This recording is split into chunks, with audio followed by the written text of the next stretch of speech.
Halo, assalamualaikum warahmatullahi wabarakatuh, kawan-kawan. Jumpa lagi di channel saya, Trip and Vacation.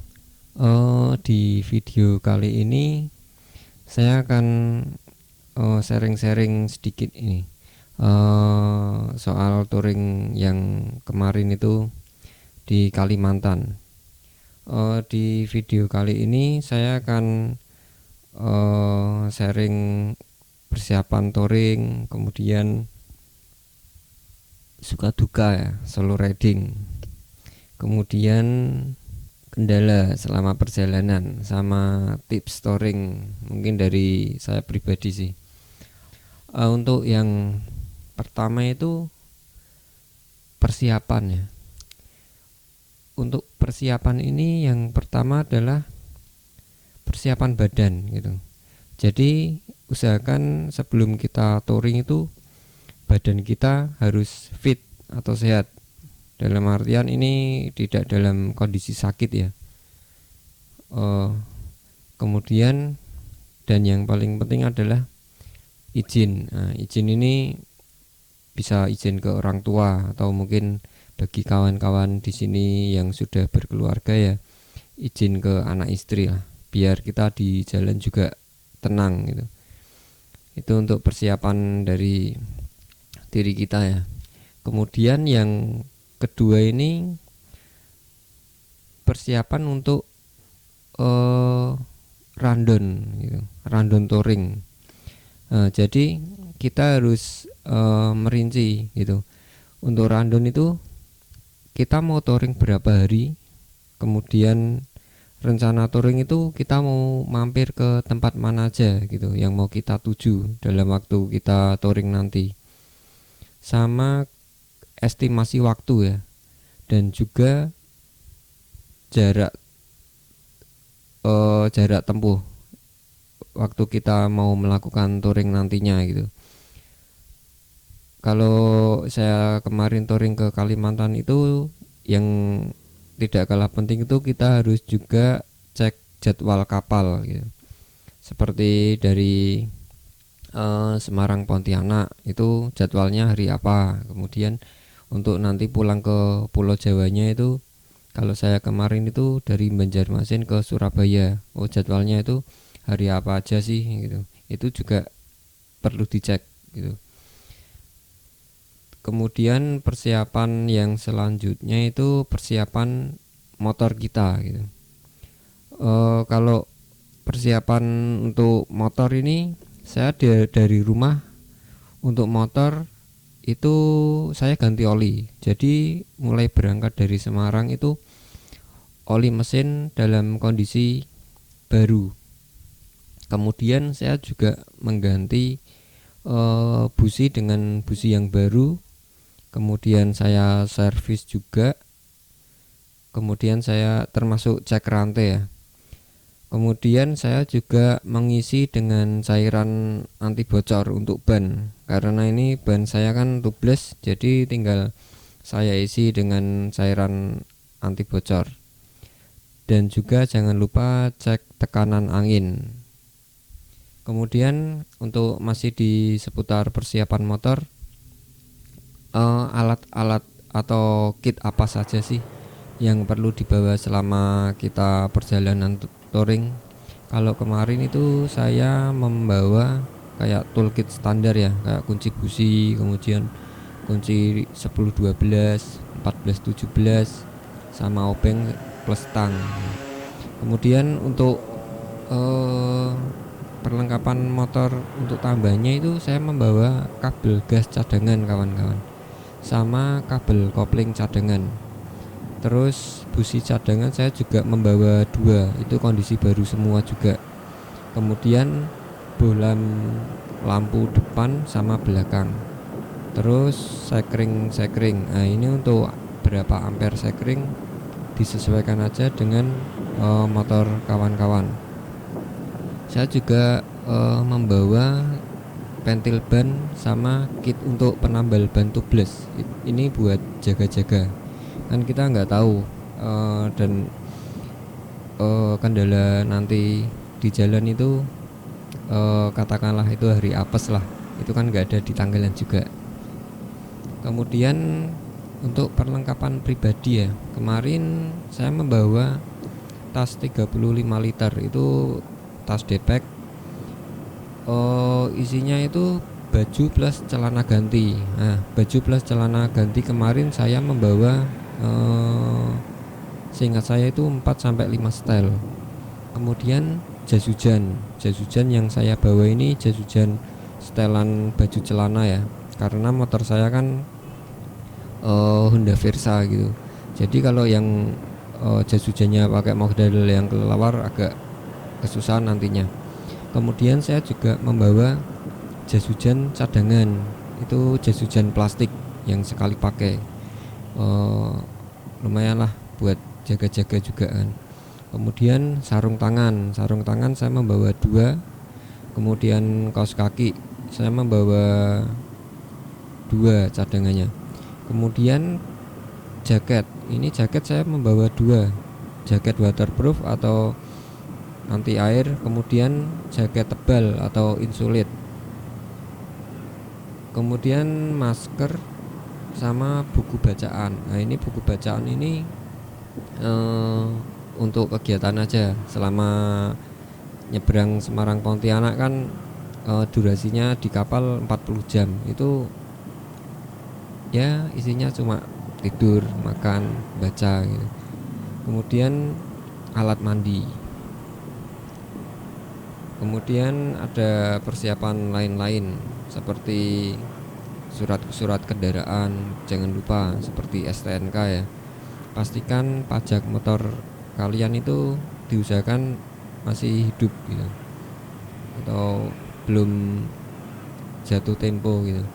Kemudian jangan lupa SIM, terus identitas diri, KTP. Saya juga membawa fotokopi KTP, SIM, STNK, dan BPKB. Soalnya pada waktu saya nyebrang di pelabuhan Tanjung Mas, waktu mau ke Pontianak itu ada pemeriksaan STNK gitu.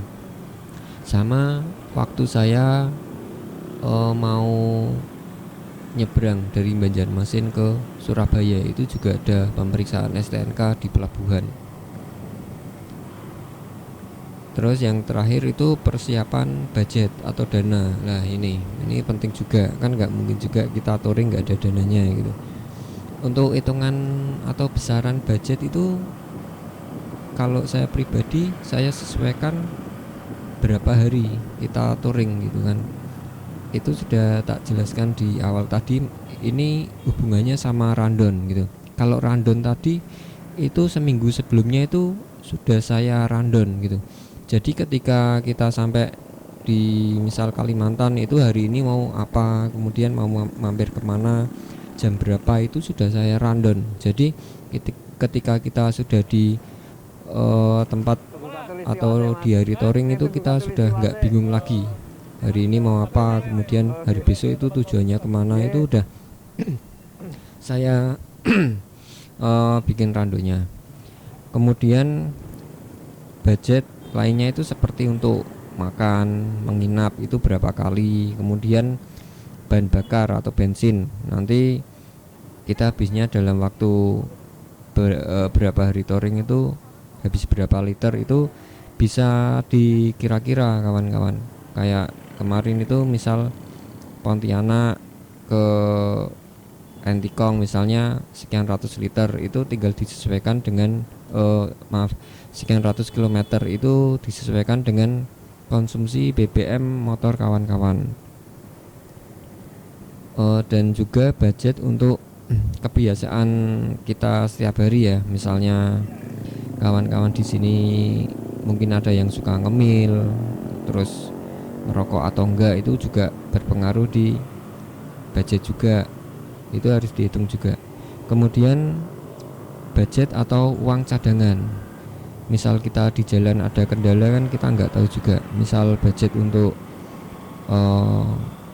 siapa tahu mesin trouble, kemudian ban bocor atau halangan-halangan lain selama kita touring, itu harus diperhitungkan. Jadi misal kalau kita sudah membuat hitungan budget kasaran ya, seperti makan berapa kali, kemudian untuk menginap berapa kali, itu jangan dipres. Misal kita sudah menghitung 4 juta misalnya, itu jangan membawa uang ngepres. Kalau saya mending tak lebihkan, bawa 4,5 juta misalnya, yang 500 itu buat jaga-jaga nanti di jalan. Sebelum ke ini ya, suka duka solo riding, mungkin ada yang tanya juga, kenapa kemarin harus touring ke Kalimantan sih? Nah, kalau saya pribadi sih, saya melihat jalur Kalimantan itu yang pertama relatif aman. Artinya jarang sekali, ya mungkin ada tapi jarang sekali kayak kejadian tindak kejahatan ya, seperti begal gitu. Terus yang kedua itu, saya punya kawan di beberapa tempat gitu, seperti di Pontianak kemarin ada Bang Rizal, kemudian di Desa Runtuh itu ada tetangga-tetangga saya yang sudah lama hidup di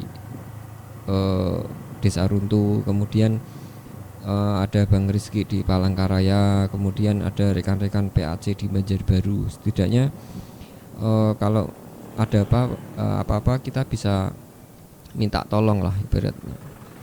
Kemudian alasan yang ketiga itu, saya belum pernah touring ke sana langsung. Nah, ini juga salah satu alasan kenapa saya harus kemarin itu ke Kalimantan.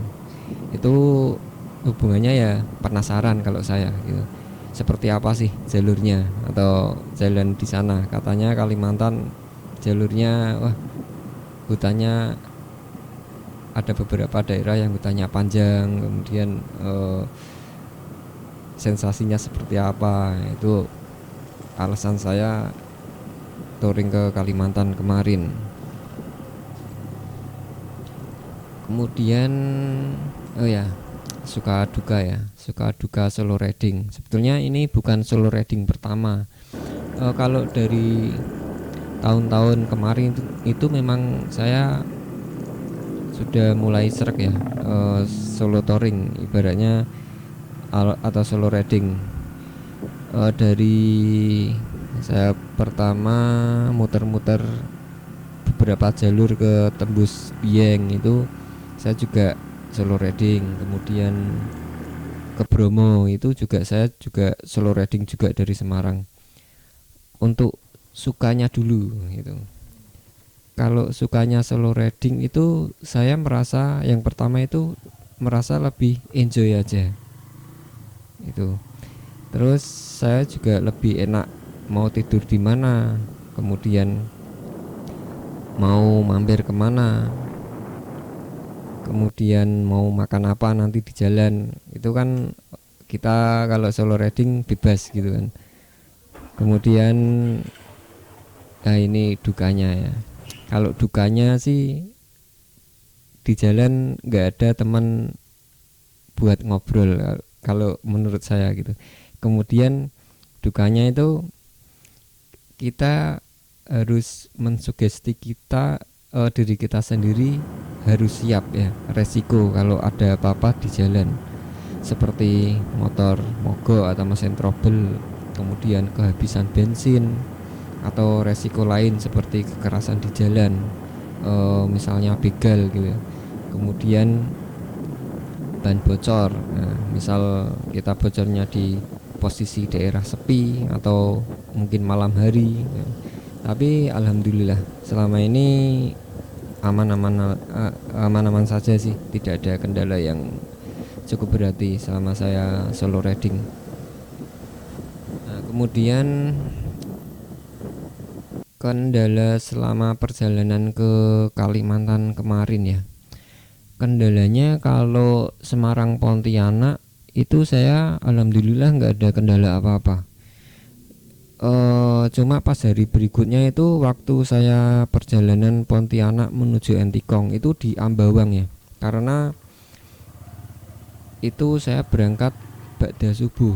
Jadi setelah Pontianak itu saya melewati daerah Ambawang, yaitu daerah Kuburaya. Kalau di situ masih daerah perbukitan. Jadi ketika saya sudah habis meninggalkan Pontianak itu, ketika pertama masuk Ambawang itu kabutnya wah lumayan kalau menurut saya ya.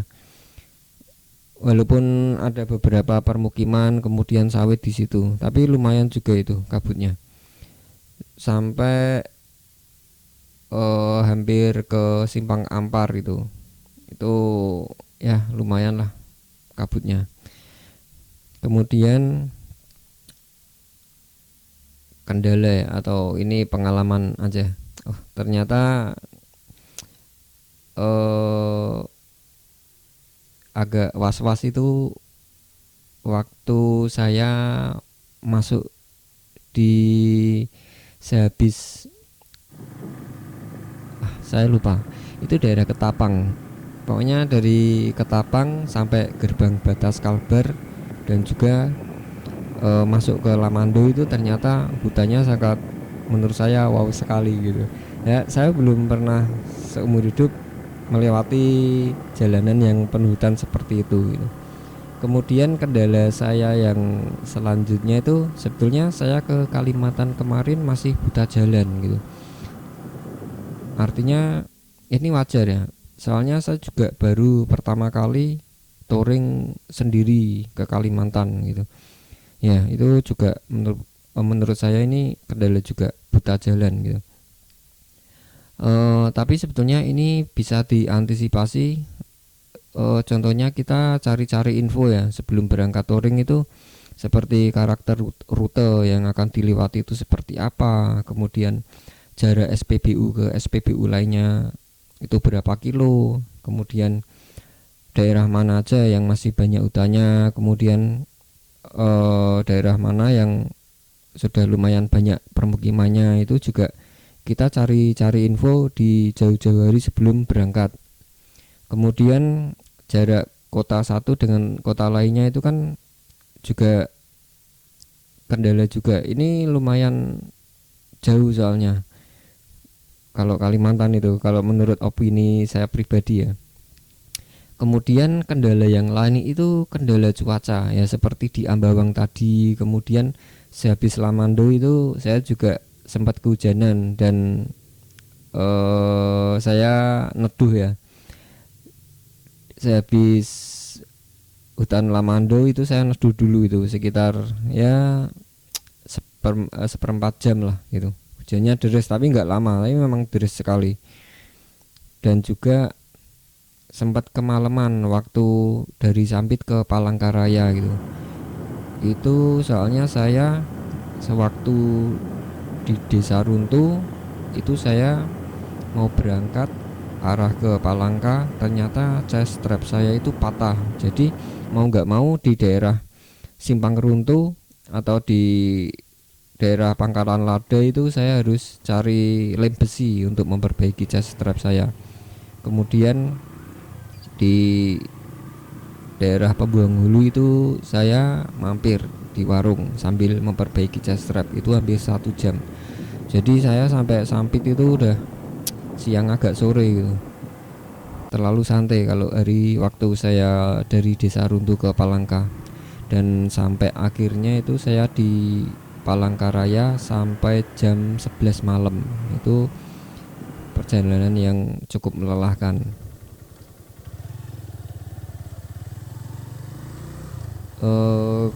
Kemudian itu kendala-kendalanya ya.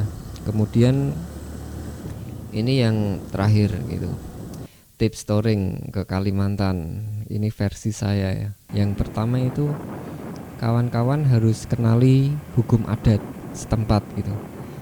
Misal soalnya di Kalimantan itu apalagi yang di perkampungan Dayak itu banyak yang memelihara anjing gitu. Dan saya dapat info juga, kalau kita nabrak anjing itu kita kena hukum adat gitu.